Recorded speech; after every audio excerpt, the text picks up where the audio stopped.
Hello, VIP subscribers, and welcome to the very first episode of the NXT review on Inside the Ropes VIP.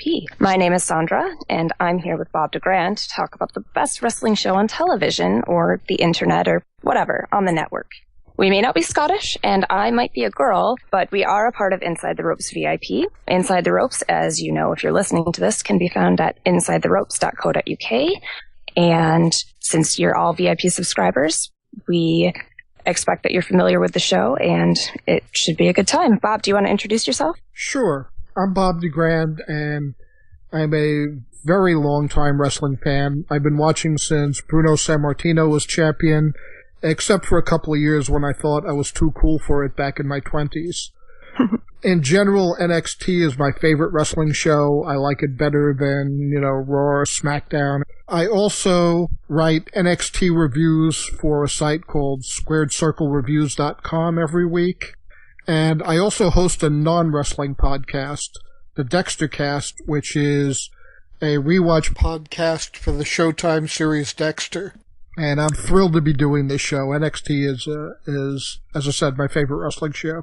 I could not agree with you more. NXT is one of my favorite things, just in life. I adore this show. Like I said, my name is Sondra, and unlike Bob, I have not been watching wrestling very long. In 2010, in early 2010, I would not have been able to tell you who John Cena was. I didn't know he existed. And my husband had been a wrestling fan in college. Every once in a while, he would turn it on, and I thought it was the dumbest thing in the world until one day I started getting intrigued. And I was like, this is ridiculous. I'm going to watch it and laugh at how ridiculous it is. And then I started caring about things, and then I was hooked. So in the span of a year, I went from not knowing who John Cena is to watching FCW every week because I cared about wrestling. And just to give you some perspective, when I started watching wrestling, The Miz had just won Money in the Bank and had Gene's lackey, as I called Alex Riley then, carrying it around for him. Edge was feuding with a talking computer, and the Nexus was already well on their way to being ruined by John Cena. So, like I said, I have not been watching very long, so Bob and I have very different perspectives and histories in terms of wrestling fandom, which should make this even more fun, I think. Well, you have some real advantages there. If you've only been watching that short of time, you're probably actually less sick of John Cena than most of us would be. Well, after this whole recent Bray Wyatt thing, I don't know. I defended him in general and said, well, I don't like it, but no, when you start messing with Bray Wyatt, who is my favorite, then all bets are off and I'm not okay with you anymore. And we sort of had a similar situation. I would watch wrestling, and my wife would look at it and just kind of shake her head, wondering what's going on here. But one day she saw Mick Foley talking about the sexual tension between him and China, and she just started cracking up, and she got it after that. See, and the weird thing is, for me, it was the first segment I remember very clearly was when Jack Swagger had he just won King of the Ring when he had all his trophies in the ring, and he was talking about his Scrabble tournament achievements, and then the Big Show came and wrecked everything. Oh, yeah. That's the first segment I remember with any clarity, and that's the one that got me kind of like, this is so ridiculous, but I kind of want to see him get beat up. So, yeah, it's an odd way to start, frankly. And Edge with the anonymous GM, I didn't start watching at the most exciting time, but it worked for me, I guess. And I did watch FCW just about every week, starting around about late 2011, I would say. It was when Summer Rae was still ring announcing. Maxine was the general manager. And, all of that started happening. So I saw the end of Husky Harris. I saw the beginning of Bray Wyatt. And when NXT Redemption, which I also loved. I adored NXT Redemption. And when I found out that was ending because they were merging FCW and NXT, so I was really bummed because I wanted to see more of Johnny Curtis and Derek Bateman and Maxine and all that goodness. But I didn't start watching the new NXT right away because it wasn't available. But I have actually gone back, and the episodes that are available on Hulu, I have gone back and watched every single episode from then until now. So I'm pretty hardcore into my NXT. That's great. I haven't watched quite as much NXT as you have. I did watch going back to the FCW days, but I didn't watch it all the time. I've seen quite a bit of it, but certainly not every week, although I have seen it every week since the network has been on. it was actually one of the main reasons that I wanted to buy the network.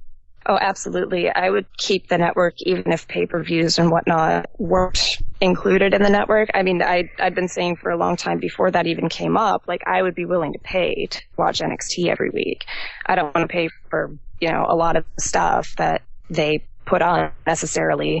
Certainly not stuff like Midget's House, but NXT alone makes it worthwhile. Like I said, it's my favorite show. When I get home from work on Thursday nights, I watch NXT. It's great. It's one of the first things I do. It makes me happy. I think it's the best wrestling show on television. Like I said, it's sort of my magic happy place of wrestling because actual wrestling happens and there are consistent stories and issues are resolved and the characters are lovable and easy to understand. And throughout this podcast, I'm really excited to introduce those characters to everyone who may not have been watching for as long as I have, or who may not be quite as obsessive as I am, which would be rare, I assume, because I'm pretty obsessed. Yeah, there are a lot of things I like about it as well.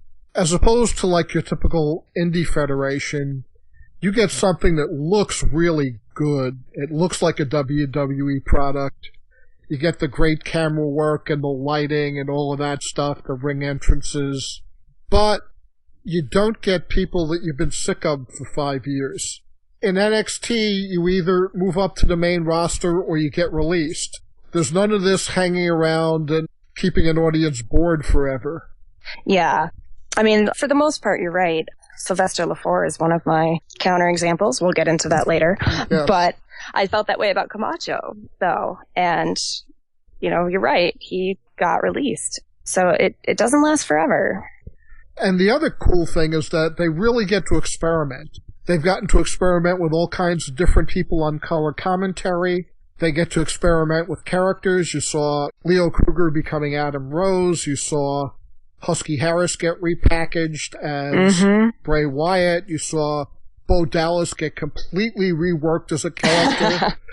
Because, that's another thing, not to interrupt you completely, but on Bo Dallas is one of my favorite examples of what is possible in NXT. Emma's another one, but people are a little more familiar with what Bo Dallas is doing right now. Bo Dallas was a babyface for so long, and he was so boring. He was John Cena, essentially, except that Bo Dallas decided to be delusional and turn it into something and not just be like, well, you don't like me, but I'm still a babyface, gosh darn it. Like, the crowd affects change in NXT, and the characters are allowed to, like, feed off the crowd and grow with the crowd, which is probably why it's hard to translate some of that stuff to the main roster. But it's such an exciting thing to see happen when you've been watching these characters for a while. Yeah, I think Bo actually is a very similar character to John Cena, in that they're convinced they're baby faces, but there's a pretty good segment of the crowd that hates them. Although Cena understands it. I mean, Cena knows that half the crowd hates him, but Bo acts like he's completely oblivious. Oh yeah, it's Bo Dallas is John Cena if John Cena believed the crowd was still on his side. Exactly. Like, that's how Bo Dallas started. I mean, when he came back as Mr. NXT, which I know doesn't pertain to this episode, but whatever. It's our podcast and we're talking about NXT and how awesome it is. But, I mean, he came back as Mr. NXT and thought it was going to be this triumphant return of him after getting kicked off the show the week before. And, he's still delusional. No more Bo. The crowd chants no more Bo. He's like, yeah, they want to get to know their champion. They chant boring. He's like, that's right. This is Bo's reign. And they chant, Bo, leave. Bo, leave. Bo. It's just perfect. I mean, he became the most delightful part of the show in a lot of instances, from being the least likable part of the show. CJ Parker right now, which I can talk a little bit more about when we get to him soon, but crowd hated his babyface hippie thing, so he tweaked it, and now he's a super awesome environmentalist heel, kind of. It's just fantastic. I mean, Emma was a heel. Enzo Amore was a heel. Mm-hmm. I just say that for those of you that haven't seen Bo's last NXT appearance, you have to check that out. It is one of the best things ever. It is. Yes. Hands down, yes. And I think his match against Well, I would say the last 2 appearances, actually, because the episode where he leaves with Biggie Langston with that match, where Biggie doesn't even get to use the 5 count because they've killed all of his personality, like, that was just fantastic from Bo's "I will never leave you" promo to "No, you can't make me leave," injuring himself on the ring steps because he's so distraught that he's thrashing around after losing the match and they have to carry him out. And it's just wonderful. Mm-hmm. All of it is great. And I keep being excited about stuff like this from week to week, which I certainly can't say for Raw right now. Well, as you said, they do actually write storylines. And there isn't the really kind of locked-in-place hierarchy that there is on the main roster. No. I mean, you can imagine Adrian Neville losing. You can imagine almost any character winning a match. Mm-hmm. Absolutely. I mean, another thing about NXT, and this is something I've been noticing recently, in regards to the differences between the main roster and NXT, I feel like one of the reasons people on Raw and SmackDown get ruined so quickly, whether they're from NXT or not, is that when they bring people up to the main roster, they debut them as stars and they're supposed to be like great and they have these undefeated streaks. And then when that kind of peters out, the person's just lost in mid-card obscurity because you've told them that they're a big deal and then they're not. On NXT, you do get enhancement talent matches. I mean, if I see Sawyer Fulton or Travis Tyler or Cal Bishop come out, these are not names that probably most of you are familiar with because they're jobbers. I know them because I've seen all the presentation skills videos, and like I said, I'm obsessed. But if I see one of those guys, they don't get an entrance. But that's fine because I've not been conditioned to expect that they are a big deal. So then when I see them develop into a big deal, Aiden English was a jobber for ages. And then when I see Aiden English come out and do his singing entrance gimmick, I'm like, oh, that's that guy that I've seen a lot of times. He's a pretty good wrestler. This is interesting. Now he's doing something. I'm invested in this. And I feel like they start more to build the characters instead of like pushing him right away and then just letting it fail. Okay, so you want to talk about the episode?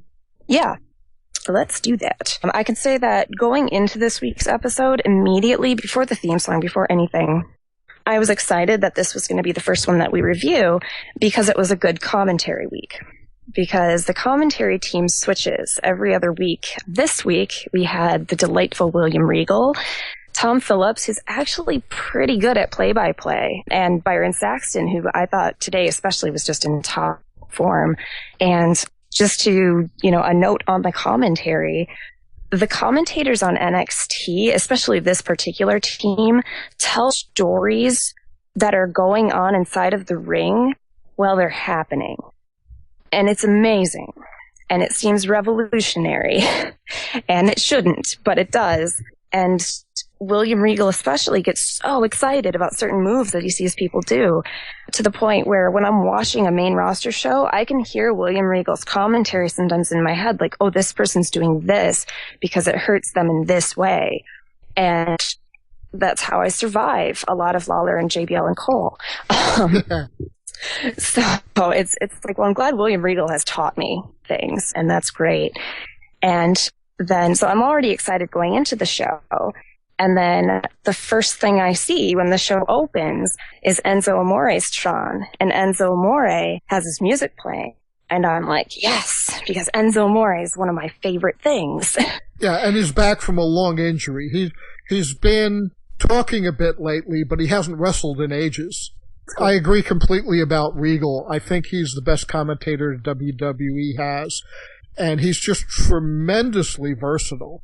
He obviously can describe the in-ring action as well as anybody, but he'll also give you biographical background on the wrestlers, and he'll also inject himself into the commentary, either praising heels or praising the baby faces or whatever, or as an extreme, just insulting CJ Parker as a dirty, filthy hippie. I was just gonna say, the best thing, like, I love when CJ Parker comes out, he's just, go away, hippie.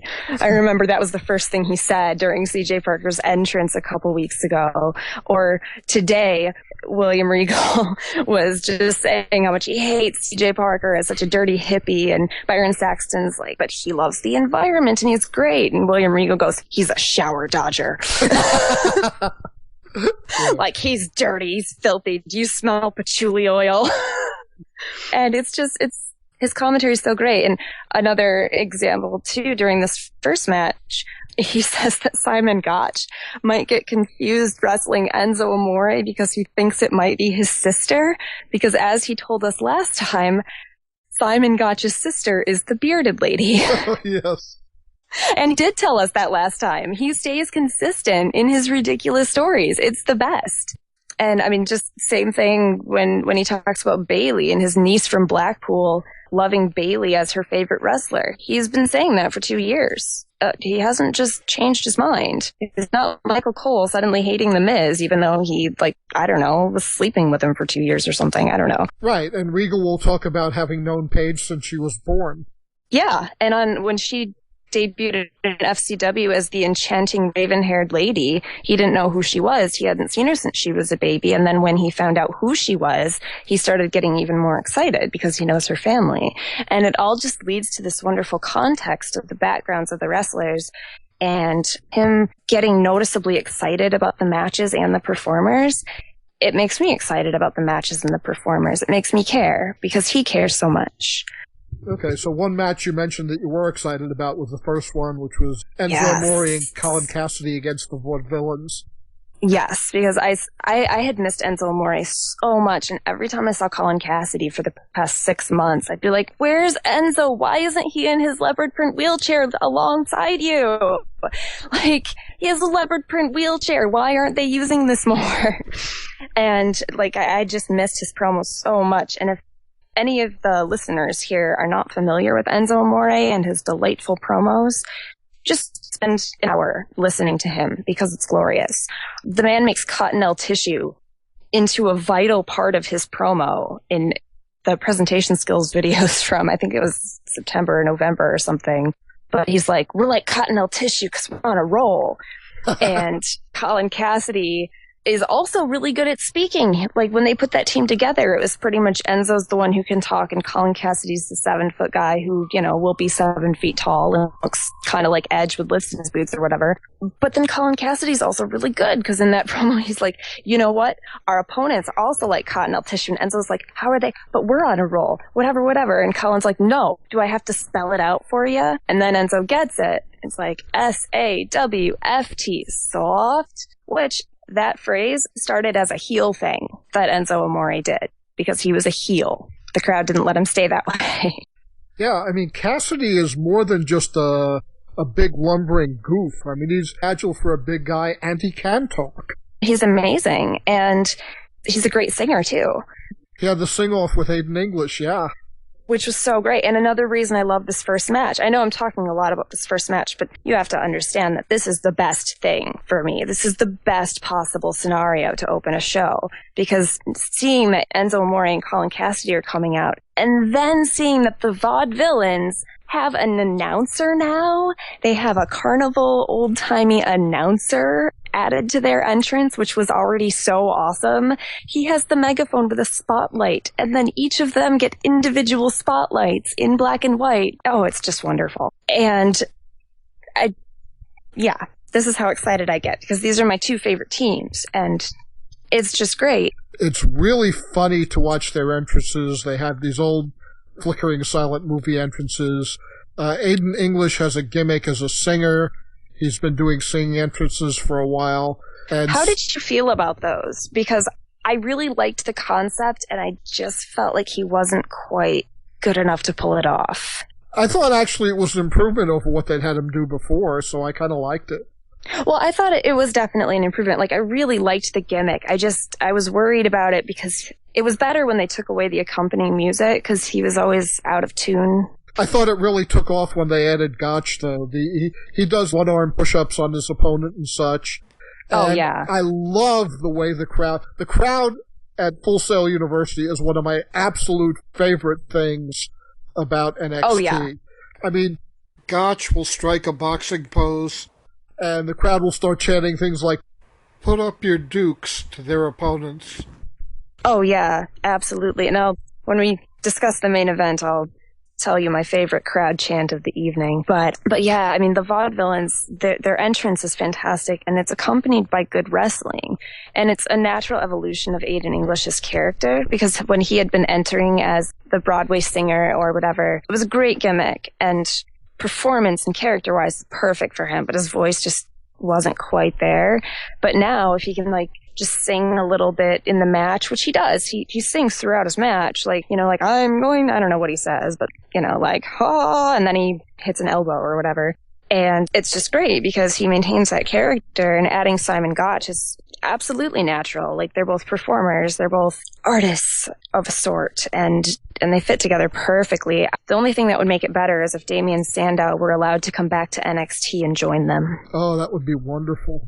Because when Aiden English started doing his, like, opera or theater, when he started actually developing his artiste character, when he, you know, kind of like re-debuted as a person, he was doing Damien Sandow's FCW gimmick. Do you remember Damien would always go, lights, spotlight, please? Yes. Yeah. And when Damien Sandow debuted on the main roster, that was what upset me. I was like, what about lights, spotlight? I love lights, spotlight. And then Aiden English started doing it, and I was like, I need them to be a tag team. Someday. I mean, the match itself, it was fine. It was competent. Enzo Amore is not the world's greatest wrestler, and I don't care. His role is going to be the mouthpiece. Absolutely. But it did get short-circuited. The Legionnaires appeared on the ramp, and because of that distraction, the Vaudevillains won.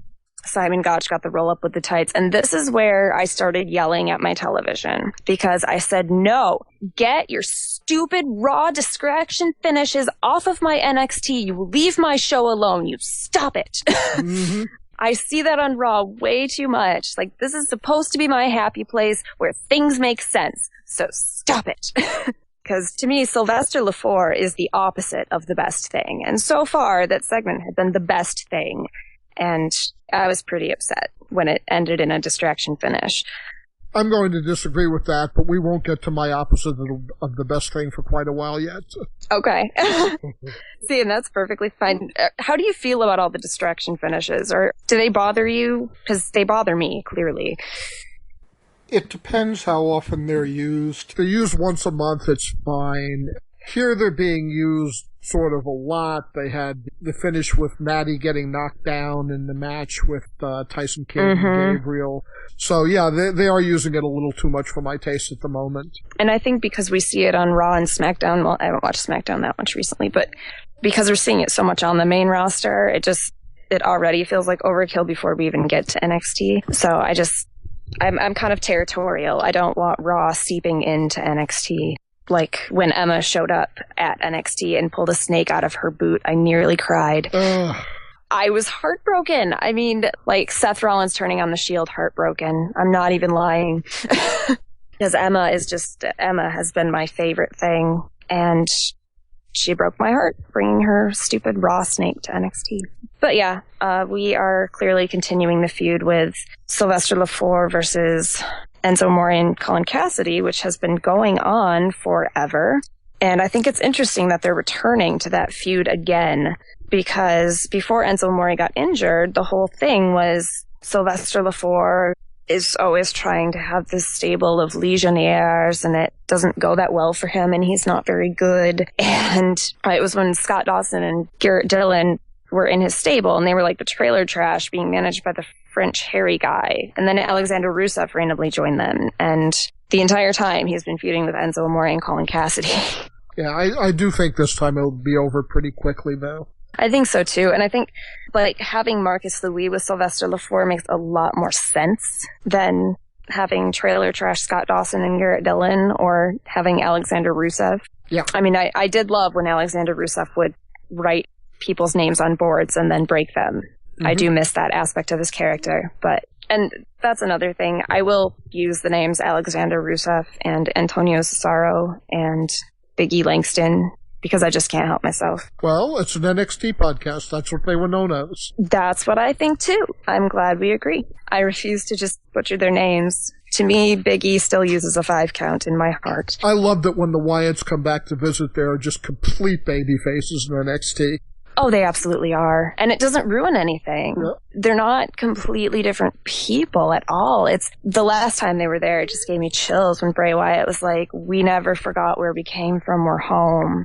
And the crowds, ate it up because they're the Wyatts. Like, it's like a hometown pride thing, which is how I've started to feel about NXT too. Like, I'm proud of my NXT kids or whatever. Like, I want to see them do well and do great things and share their awesomeness with the world, which is, I guess, why we're doing this podcast. But yes, after the distraction ending with Simon Gotch getting the tights, and I am glad that he used the tights in the roll up, which was a little more heelish too, because they are villains, even though we love them. They are still villains after all. Yeah, it's going to be hard to stop them from getting cheered. They have to try at least. It's Tyler Breeze's situation. Mm-hmm. And the thing about the NXT crowd is, they'll cheer the really awesome heels, but it doesn't ruin it quite so much. Because I feel like it's all just kind of good-natured and more just, part of the experience. I don't know. Like you were saying, the crowd is just so great at NXT. There are a couple things I wish they would stop chanting, but overall, I mean, the crowd makes the show. I love Bayley's Gonna Hug You the previous week. That was the best. Oh my goodness. I got so excited. And on the subject of Bayley, I'm sure that we will get to this more when she appears on the show as we podcast, but Bayley has almost surpassed Emma in my mind in terms of my favorite. And trust me when I say that I love Emma to the point that the night the Ultimate Warrior induction was announced on Raw, I missed it because Emma had just appeared in the crowd and I was too busy jumping up and down with excitement and telling my husband that Emma was on Raw. And so I literally missed the announcement about the Ultimate Warrior and had to catch up. So when I say that I love Emma and I now love Bayley, that is how serious I am. And also Bayley has wacky waving inflatable arm flailing tube men.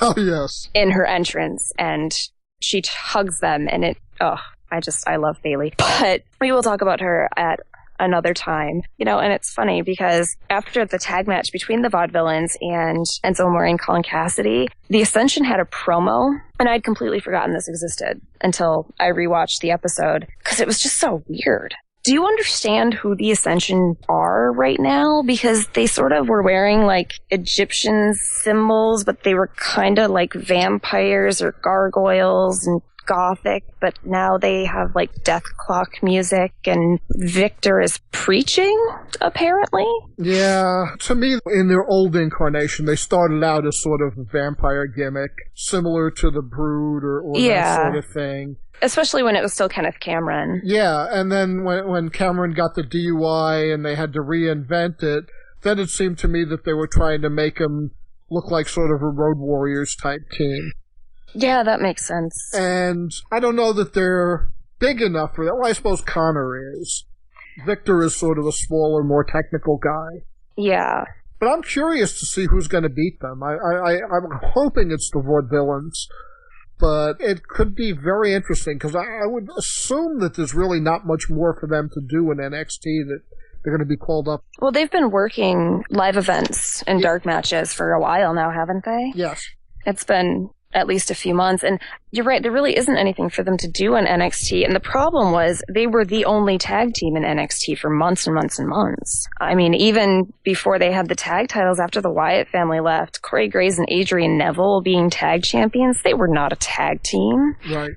That was just horrible. And only because Cassius Ohno got quote-unquote injured by the Wyatts, so Corey Graves had to sub in or whatever, whoever it was. But it involved not tag team people winning the titles, and then I didn't care. But now they're bringing all these tag teams, and Enzo Amore and Colin Cassidy have been a tag team for a long time, but with Enzo injured for so long, there just hasn't been anyone else. And it does bother me sometimes on commentary that anytime a tag team even appears, well, we have to talk about them potentially facing the Ascension. We have to talk about the Ascension.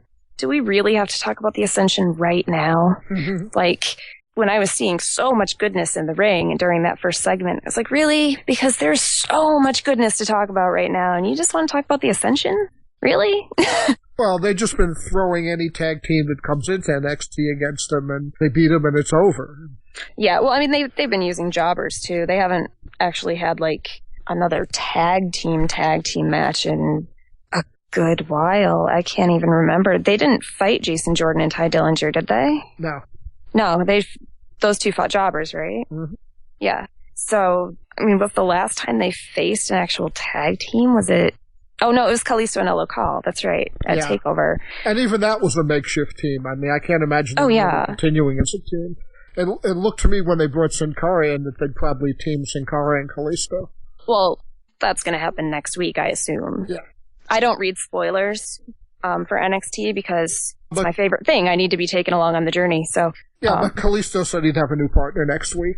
Yeah, and El Local and he had parted ways, which is perfectly fine with me because, El Local. But I assume that bringing Sin Cara in last week and having him beat someone for no reason whatsoever could really only be because we have to make you remember that he exists. And look, he's going to surprise team with Kalisto next week against the Vaudevillains, which should be a really interesting match, I think.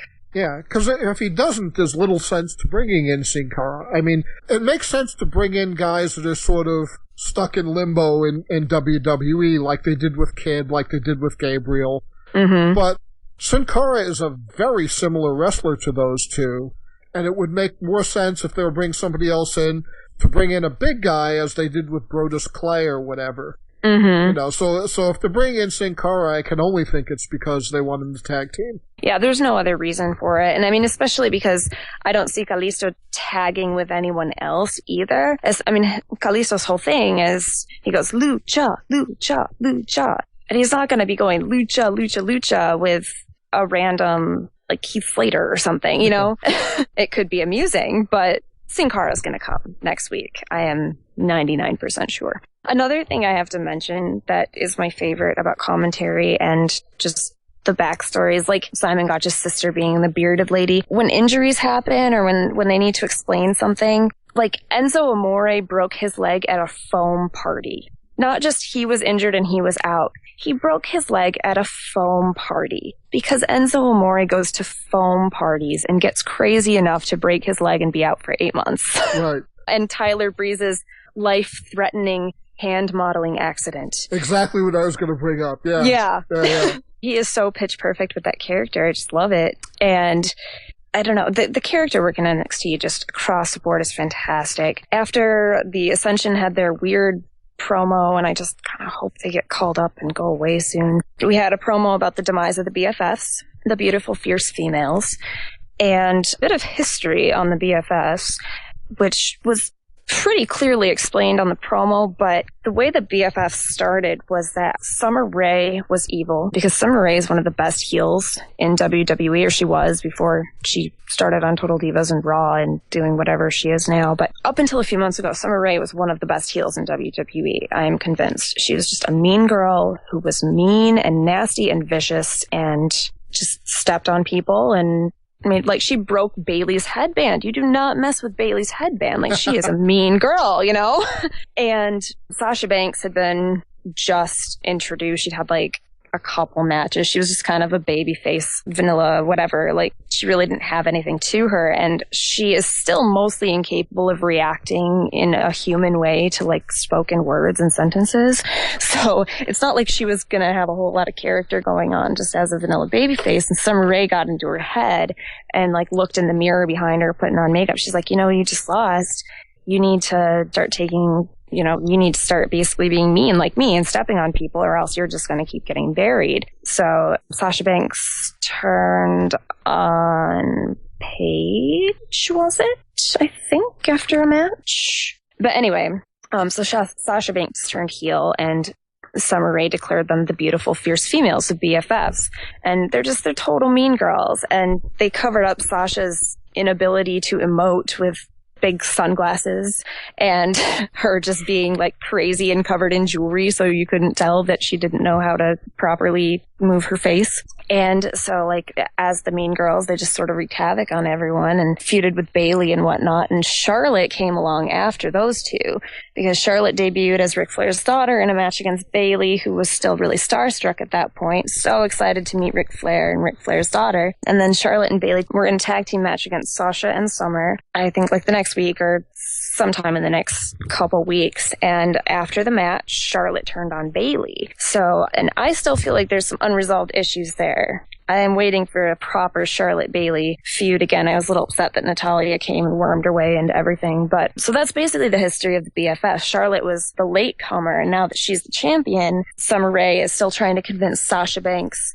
to be her best friend again because, you know, she's been putting the BFFs on the map in Hollywood and on Total Divas and whatnot. And, like, her motivations are totally clear, and she thinks she's so right. And I love that. Like, I love that it's not a hard to understand story, and it's compelling, and it's also accompanied by really good wrestling, because on NXT, women's matches are sometimes the best part of the show. Yeah. I actually think Sasha Banks does have a personality by now, but she certainly didn't when she started. Oh yeah, she's much better now. Leaps and bounds better. Yeah. And Charlotte, I think, has come a long way in a relatively short time. She's learned some of the stuff her father did with these big knee drops and taking the figure four and turning it into a headlock and some really interesting stuff. Fun. Yeah. On commentary, it's just really funny how they've kind of had to call it a figure four headlock after Rich Brennan was like, it's like a figure four on your head. And it's like, no, it has scissors. But, you know, whatever. Now it's a figure four headlock. Right. And Bayley, I was initially a little surprised that Bayley lost that number one contenders match to Summer Rae. Mm-hmm. But I think it actually makes sense because they want to do the BFF breakup angle. Mm-hmm. And Charlotte just won the title. It wouldn't make sense for her to face Bayley in her first defense. It makes more sense for that to happen later on down the line when there's a chance that Bayley could win it.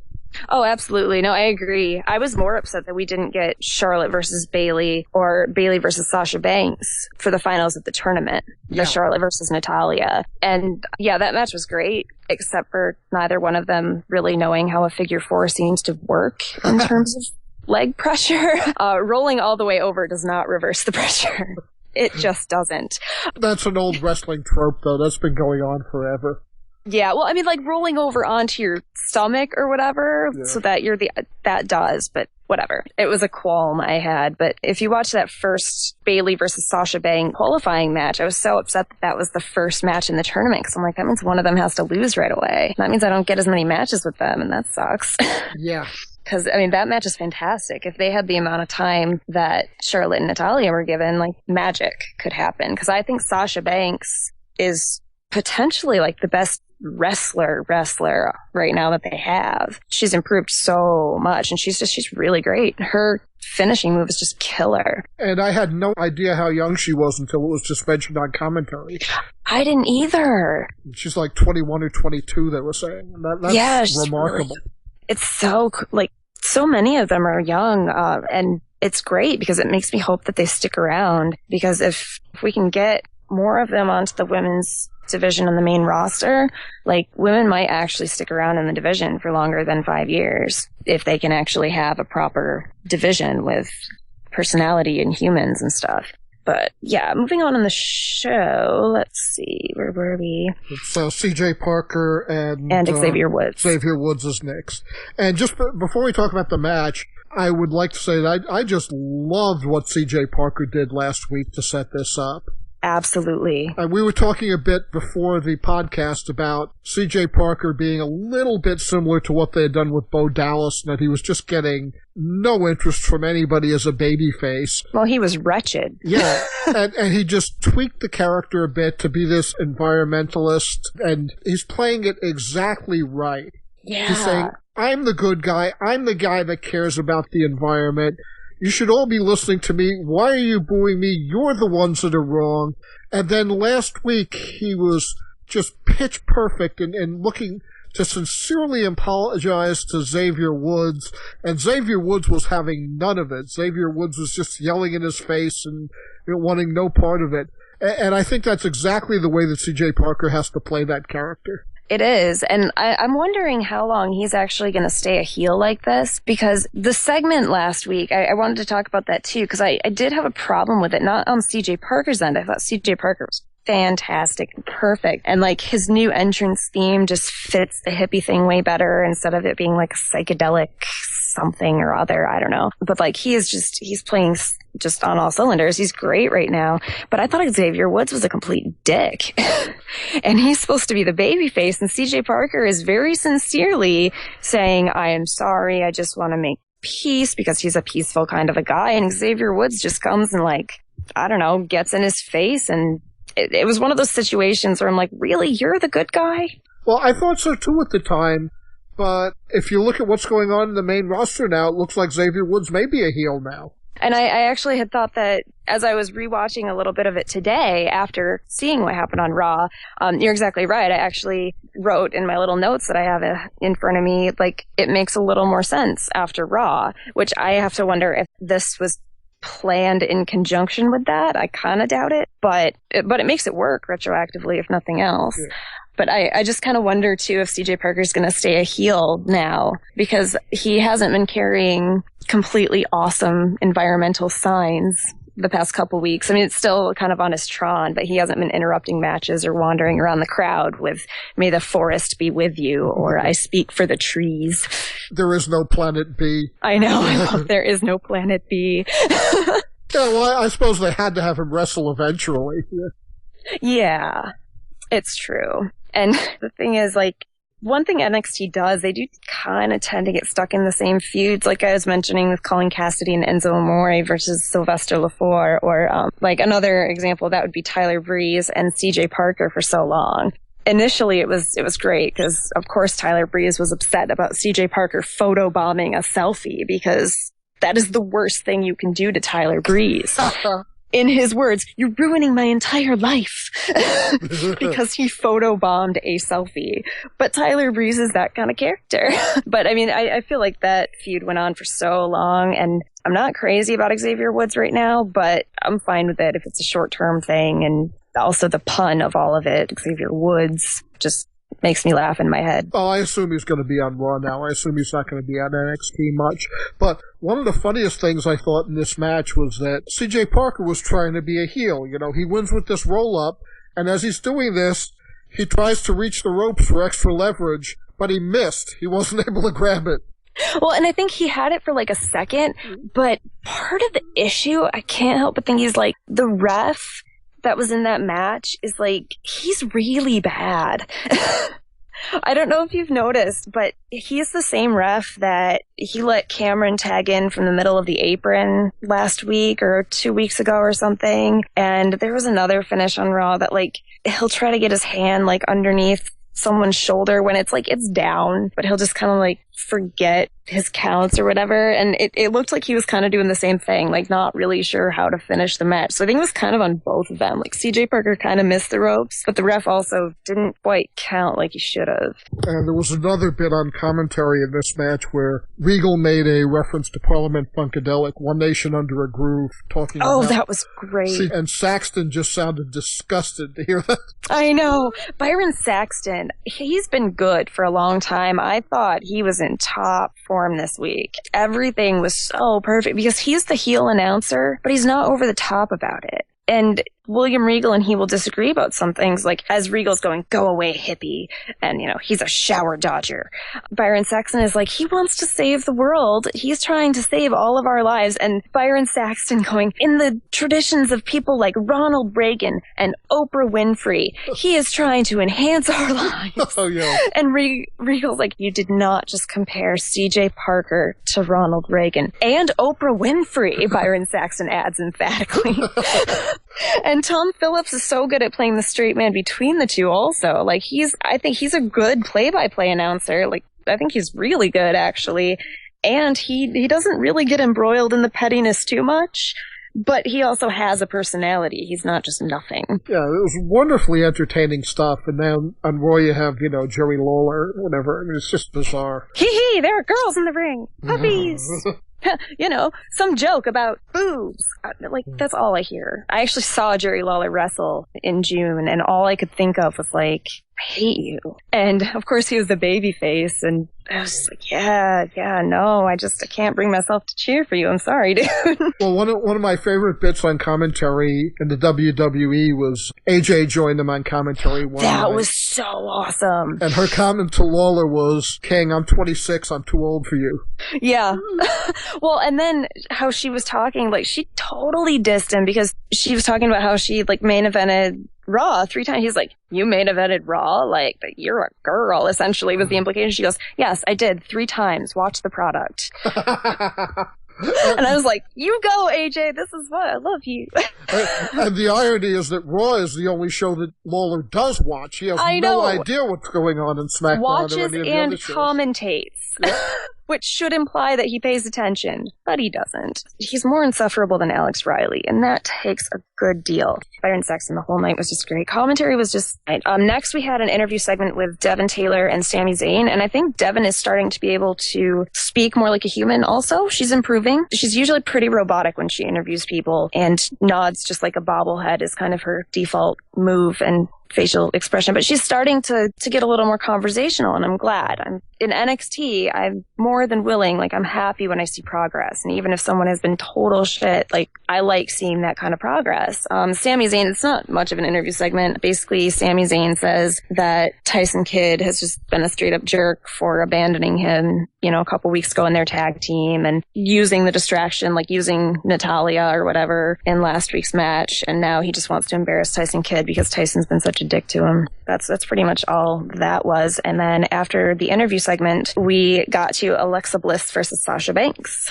And what do you think about this before I tell you what I think? Well, Sasha Banks is one of my favorites. Alexa Bliss, I think, is still very green, but she's going to get a push because of the look. I think they really like that kind of pixie character. And her theme song is amazing. Mm-hmm. I will just kind of bob up and down. I'm like, wearing all my bling bling.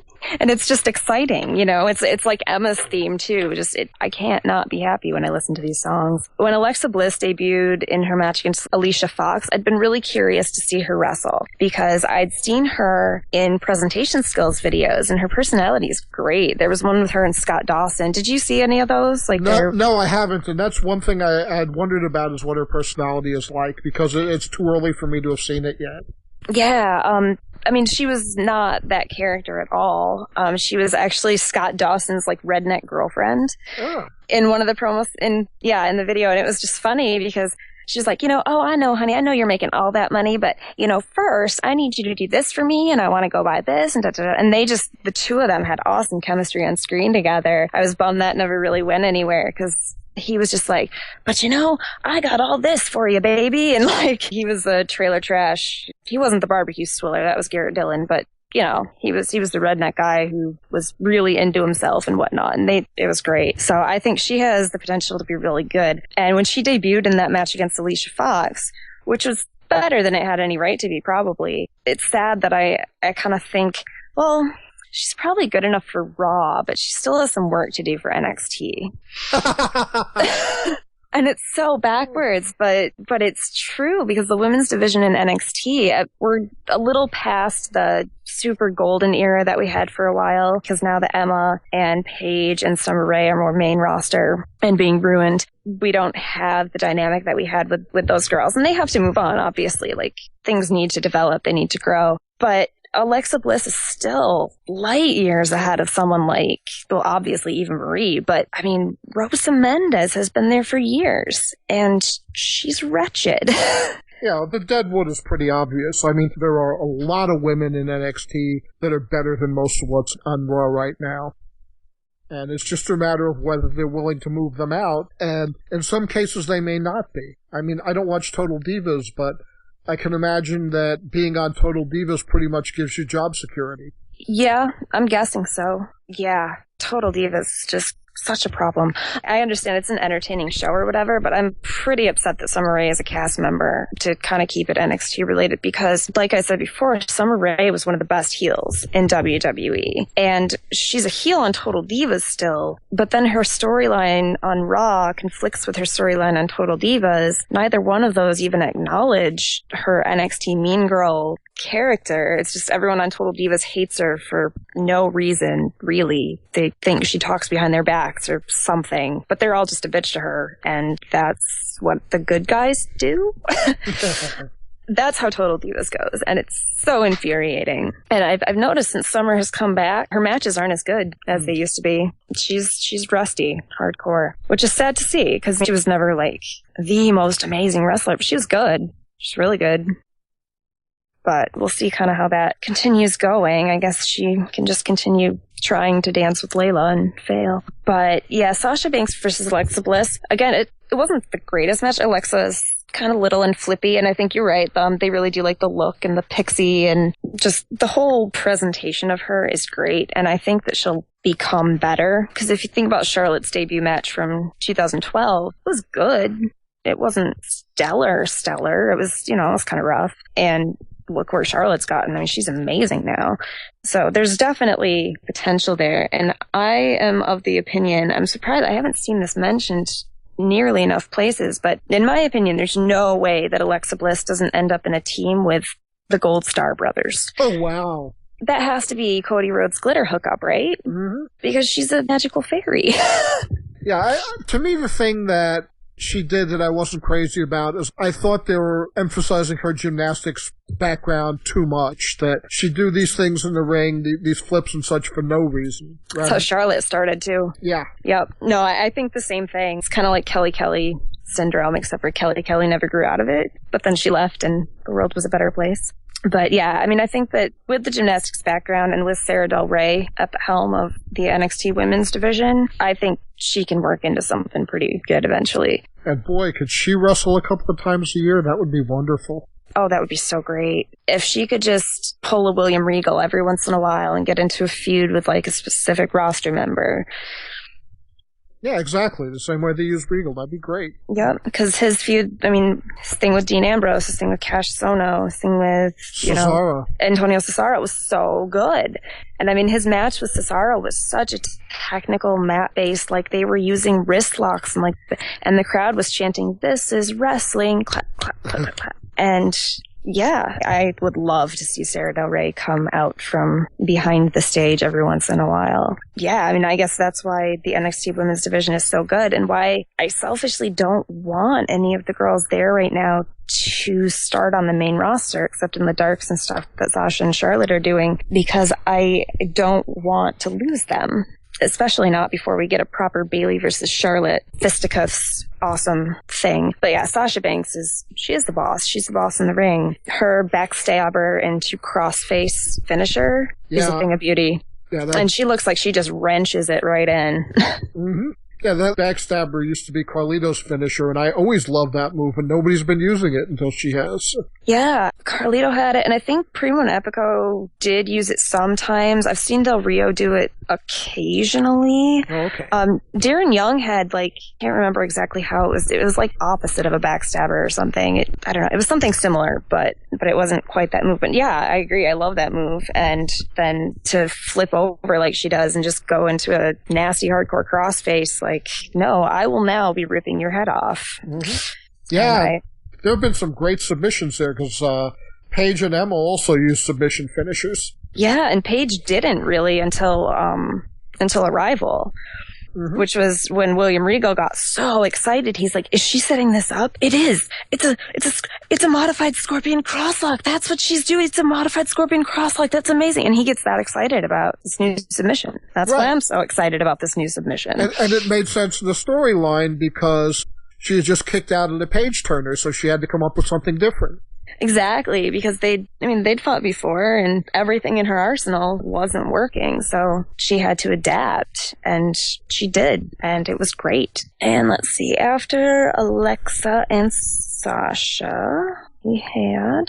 Oh, another thing. That's right. I was going to say, this is one of the negative things about the NXT crowd. The Ratchet chants need to stop. I didn't even know what ratchet meant in that context. I don't. Okay, yeah. It was explained to me. And just in case I screwed it up, I looked it up on Urban Dictionary. It's a ghetto person who thinks she's all that, but isn't. She thinks that she's, eye candy or the best or whatever, and she's just not. And I guess that sort of fits, but it's also kind of racist. And they chant it all the time. So yeah, that bothers me. I'm really tired of those chants. Yeah, there's certain things that the crowd do that I'm like, really? Be classier than that, please. After that, Tyler Breeze and Devin Taylor talked. Devin asked Tyler why he hadn't challenged Adrian Neville yet. Tyler reminded us of his tragic hand modeling accident, his life-threatening hand modeling accident. Tyler Breeze is so fantastic. He's pitch perfect. And then to help get us through our Tyler Breeze withdrawal, he was kind enough to replay for us his music video, written by Tyler Breeze, directed by Tyler Breeze, starring Tyler Breeze. Special thanks to Tyler Breeze. Yeah, they taped 3 or 4 of these on the same night. And the week before, they played the ring announcer saying, Tyler Breeze has entered the building, which got me all excited that he'd be on last week, but he wasn't. So then it would turn out to be this week. Right. And I love how Tyler Breeze's seasonal residence changes with the season.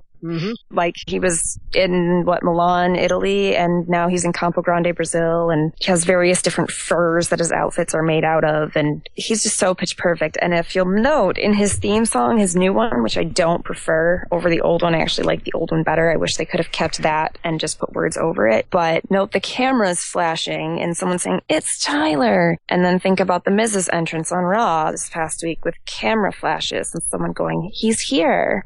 Yeah, my impression was that Miz was doing the gimmick about half as well, and that I hoped he could hang on long enough for Breeze to get up to the main roster and then to feud about it. We need a walk-off, and it has to be a loser leaves town walk-off. And that's my plan for that, because I think that'd be fantastic. And with Miz doing what he's doing, actually, he's really good at being hated right now. But with that, and then Cameron, primping and constantly looking in a mirror, I'm like, can't we just kind of scrap him and upgrade to Tyler Breeze? It'd be essentially the same thing. All right, after this, they showed some Tyson Kidd, Natalya stuff with an interview and footage or whatever. And this angle is grudgingly winning me over because I really hated it when Tyson Kidd and Natalya started showing up, because I was like, get Total Divas off my NXT. You're already everywhere. Go away. And Natalya is one of the least likable people in the world, and Tyson Kidd is even less likable, but it's working with him as a heel. It is. But, and this happens a lot with these types of stories. I really hate when female wrestlers are turned into damsels in distress as soon as the men are fighting. Like Natalya getting knocked off a ring apron. Tyson Kidd is right in his interview when he's like, Natalya is a former Divas champion. She can take care of herself. And I hate agreeing with anything Tyson Kidd says. I really don't like him at all. He's a great wrestler, but such an unlikable human being. And he was right, though. Why should he be worried because his wife fell down a couple feet? Did you see her match at TakeOver? I think she'll be okay. Yes, plus Tyson Kidd and Natalya are about the same size anyway. Right. They really are. So after that, we got Jason Jordan versus Adam Rose. Jason Jordan, I feel like he's really good, and I feel like he's been really good. I can't really remember watching him ever and thinking oh, he's crap. But he just seems to be missing that one something to connect with the crowd. You know what I mean? Well, he doesn't have personality yet, but he certainly has the athletic ability. His drop kick is killer. Yeah. He does that standing drop kick, and he's big, he's strong, he's fast. I think he probably should be in a tag team right now, which looks like to be what they're doing with him, and maybe he needs a manager. Yeah, I like when he came out with Ty Dillinger as a tag team, because they were the first tag team to appear on the scene, actual tag team, since the Ascension began being the Ascension or whatever. But I was so excited to see them, and then they were good, because I knew Jason Jordan kind of keeps popping up every once in a while, and then not, and then, coming back or whatever. Kind of CJ Parker did the same thing for a long time. So I'm excited to see. I think this tag team could be a really good idea, too. It was interesting to see Adam Rose back in NXT. He's Adam Rose. Another one of my favorite commentary moments. Saxton asked Regal, how do you wrestle somebody as unorthodox as Adam Rose?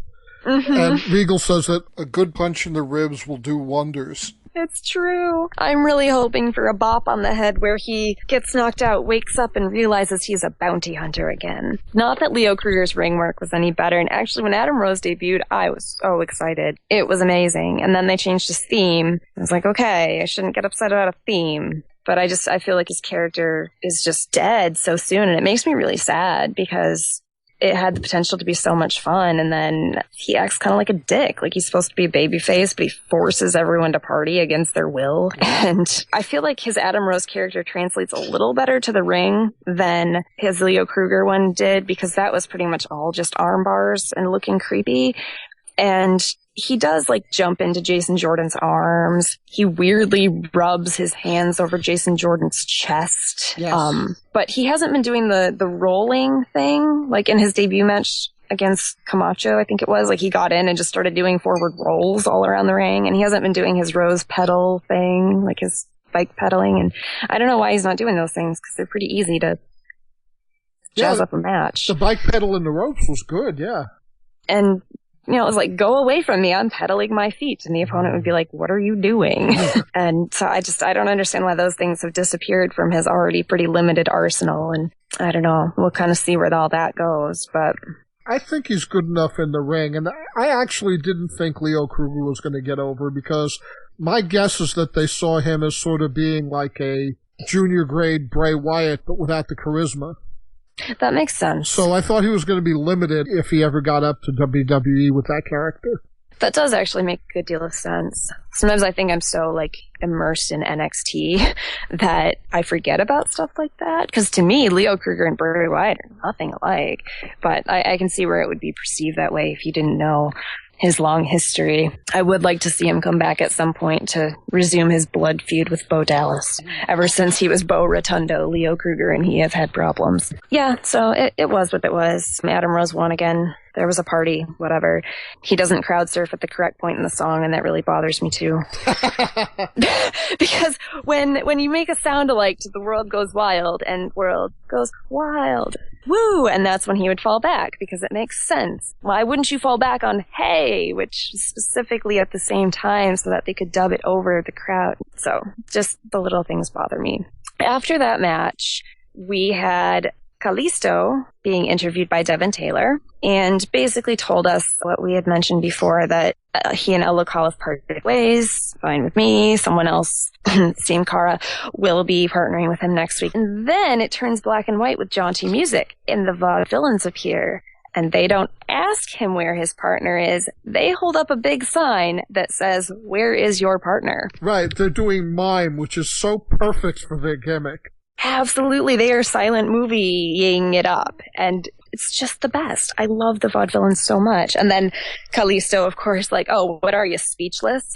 And and it played off well, I think. It didn't sound as corny as it could have, potentially. I think it worked really well, and especially with Aiden English and Simon Gotch being so good at selling how upset that made them. And then Simon Gotch patting Kalisto on the head, and Aiden English sort of like directing the music in his head. And the whole thing is great. And Devin Taylor's just like, I don't know what I'm doing here, but neat.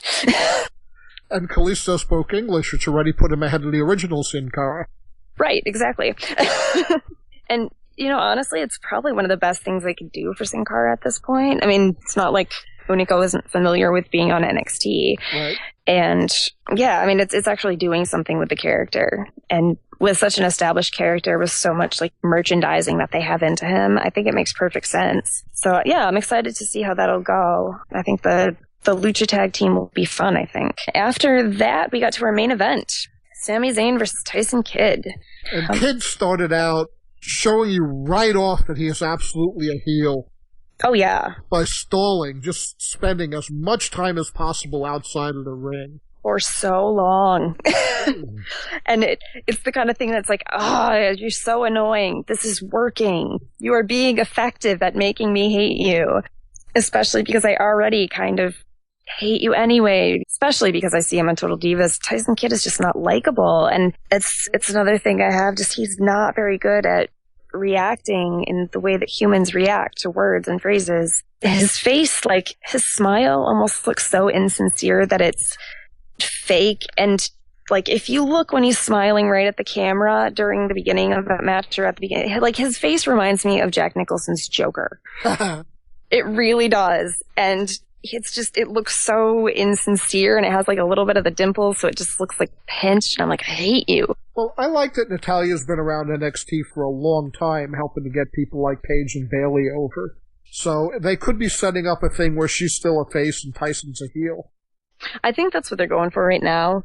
I really don't love Natalya either, and I used to before I started watching NXT more and realizing how great women's wrestling can actually be. And I think when Natalya comes down to NXT, she is actually really good. But she's just not very likable to me, especially with Total Divas. She's just kind of catty and needy, and I don't know. It's preference. I'm not a huge Natalia fan, but I think that the dynamic is working right now as long as they don't venture any further into the damsel in distress kind of storyline. I need something to happen with it soon where Natalia turns heel also, because I think a heel Natalia is going to be a lot better than a babyface Natalia.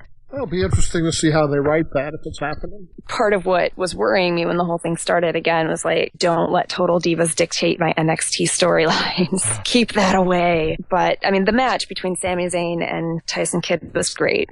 And I've always liked Tyson Kidd's wrestling because he's very, very good at wrestling. And it was well scouted, too, in the sense of Tyson was able to counter Sami Zayn's moves, like the haluva kick or the... what does he call it? The Blue Thunder bomb. Blue Thunder, yeah. Like, Tyson Kidd knew from having wrestled him that those moves were coming, and so he adapted and learned from that. And that's what you want to see in wrestling. Yeah, they had a similar thing with Zayn and Cesaro in their more recent matches where they'd seen each other's moves before and were able to counter ones that had worked in the previous matches. That's what made those matches so great, because after the 2 out of 3 falls match, like, how can they top that or even come close? You know, kind of worry that the next one's going to be a disappointment, and it wasn't, because it built onto it, and it told an overarching story with all of the matches while telling individual stories in the matches themselves. And, you know, those matches I can just go back and watch those all the time. The only problem with the 2 out of 3 falls match is Alex Riley comparing everything to when he was with The Miz. Because, holy cow, this is what I was like when I tag teamed with The Miz. Like, when I would carry The Miz's briefcase. One time, The Miz did that, but I loved Sami Zayn's Koji clutch at the end. Yeah, right. I liked him using that move, and I like Zayn actually winning matches for a change. I was worried because he loses so much. And he really needed to win something. And then he did. And he won it with an awesome, brutal-looking submission. Yeah. I mean, I don't get worried in the sense that Daniel Bryan didn't win a match on NXT. He lost every match he had. And right. You know, so wins and losses don't really bother me too much. But it just annoys me a little bit to see a guy who's that good just losing and losing. I think it bothers me just in the sense of, like, I think there's a point where it can get to be too much if they lose all the time. I mean, Daniel Bryan's a good example, but NXT was such a self-contained thing, and then, like, he eliminated himself or whatever, and that was just such a whole world apart from everything else. But especially with Sami Zayn coming in, and the way he debuted was so awesome because he beat Kurt Hawkins, which most people beat Kurt Hawkins, but then Antonio Cesaro came out just to be a dick and have bravado and be like, hey, guess what, all y'all losers down here? I'm just coming back to gloat, and no one can beat me. And Sami Zayn was like, I'm new here. It's my first night, but I want to have a go. Mm-hmm. And he won, and it was just kind of the perfect way to debut him. And I think he does need to just win sometimes so that he doesn't look completely ineffective, I think. He, to me, has been a guy that's ready to be on the main roster for a long time. Oh, yeah. Having said that, I'm just as happy to get a chance to keep seeing him for a while. See, and he's another one that I don't want on the main roster right now, not because he wouldn't be amazing, he would. I don't want to lose him from NXT because he's clearly, like, kind of the top guy. Like, he's kind of the John Cena of NXT, except for that we like him. And because he's really good. And he's one of the only, like, pure baby faces. Some of the baby faces, like Xavier Woods was one of my examples earlier, like, he could be kind of a dick or whatever. Not everybody loves him. Sami Zayn, the crowd is behind Sami Zayn. And it's great. And the crowd is pretty behind hating Tyson Kidd, too, which is also great. And for all the talk about WWE changing wrestlers and dumbing them down and whatever, they made a great decision taking the mask off El Generico, because Zayn can talk, and Zayn has great facial expressions. I cannot imagine him with a mask on and not speaking. Because I never watched Ring of Honor. Like, I've gone back and seen some things now, but I mean, I never saw it before, and I don't understand why he would wear a mask. It's weird to me. Yep. I mean, Alberto Del Rio wrestled under a mask until he got to WWE, and I mean, yeah, right now he's the least interesting man in the world, but at first he was great with his winking and his my name is Alberto Del Rio, but you already know that. And I think he's another example. Like, people were worried about taking the mask off him, and it was way better. And I'm so glad Sami Zayn doesn't have a mask. We wouldn't have any of this if he were El Generico still. And the main event did lead to my favorite crowd chant of the night. Tyson Kidd, like you mentioned, was stalling during a good deal of the match, especially at the beginning. And when he started kind of running away again, they were chanting Tyson's chicken, clap, clap, clap, clap, clap. But then, toward the end of the match, they just started singing the chicken dance.